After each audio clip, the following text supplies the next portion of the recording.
Mesdames les représentantes du Conseil des générations futures, chers collègues, il y a tout pile un an, au Conseil de Paris de février 2018, M. Patrick Doutreline, coprésident du Conseil des générations futures, avait dit en cet hémicycle « La démocratie élective telle que nous la connaissons n'est plus suffisante aujourd'hui ».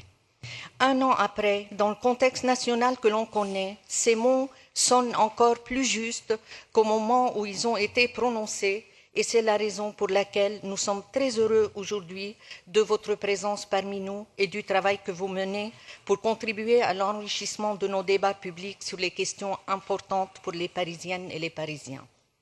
Avant de commenter votre communication, nous souhaitons rappeler votre rapport de l'année dernière qui a porté sur un état des lieux et des propositions très intéressantes visant à améliorer notre politique en matière d'économie partagée et son lien avec la problématique de la fracture numérique.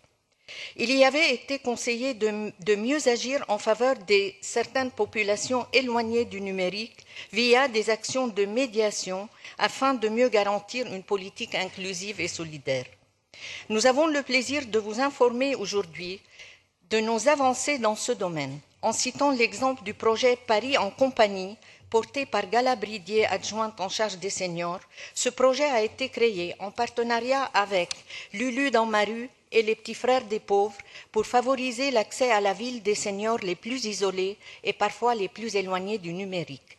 Cet exemple est bien la preuve que les idées et les contributions du Conseil des générations futures sont non seulement appréciées par les élus, mais elles sont bien appliquées dans nos politiques publiques.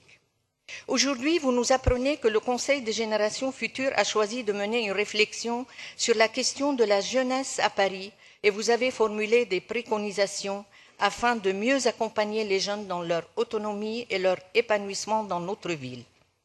Comme vous le savez, ce sujet est au cœur de l'action de notre majorité municipale. De nombreux dispositifs et de projets sont créés en direction des jeunes parisiens en prenant en compte la diversité de leurs profils et de leurs besoins dans notre ville. Cela dit, les écologistes partagent les points essentiels de votre constat et découvrent avec joie qu'une bonne partie de vos propositions s'inscrivent dans notre vision écologique que nous voulons pour Paris. Nous voulons en effet faire de Paris une ville moins chère et plus accessible à tous. Vous pointez dans votre rapport le prix trop élevé des loyers pour les jeunes. En tant qu'élus écologistes, nous ne cessons de proposer des mesures pour combattre la spéculation immobilière et les loyers chers à Paris. Parmi nos propositions, la création d'un OFS, la réquisition des logements vacants ou encore l'encadrement des loyers. Vous préconisez de lutter contre les lobbies et la publicité dans la ville, car elle peut altérer le sens critique des jeunes et leur capacité d'autonomie. Là aussi, les propositions des écologistes agissent avec ténacité pour réduire au maximum la publicité dans la ville.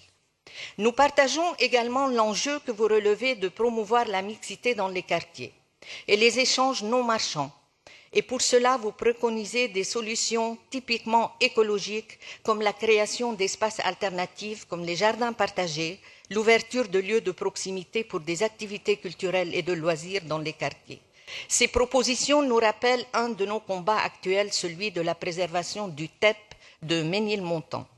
En ce qui concerne la formation et l'insertion professionnelle, vous préconisez d'encourager la mobilité des jeunes par l'accès aux transports en commun. Les écologistes défendent la gratuité des transports à Paris. La politique de notre majorité a beaucoup avancé dans ce domaine et saluons ici les dernières mesures prises cette année par la maire en direction des enfants et des jeunes porteurs d'un handicap et des collégiens et lycéens à Paris. Nous rappelons également l'action menée par notre adjointe Antoinette Gull en charge de l'économie sociale et solidaire, une action très favorable au développement de l'insertion par les métiers dans les quartiers, par les métiers de l'économie circulaire. Et avant de conclure, nous souhaitons soutenir tout particulièrement la mise en place de votre préconisation en faveur d'une plateforme numérique pour informer les jeunes de toutes les offres de services et d'activités liées à leur autonomie et leur épanouissement dans la ville. Le groupe écologique vous remercie donc de la qualité et de la vision que vous défendez. Vos idées sont très utiles pour notre combat et notre action collective au service des jeunes et des Parisiens et des Parisiennes. Je vous remercie. Je vous remercie. La parole est à Madame Danielle Prémel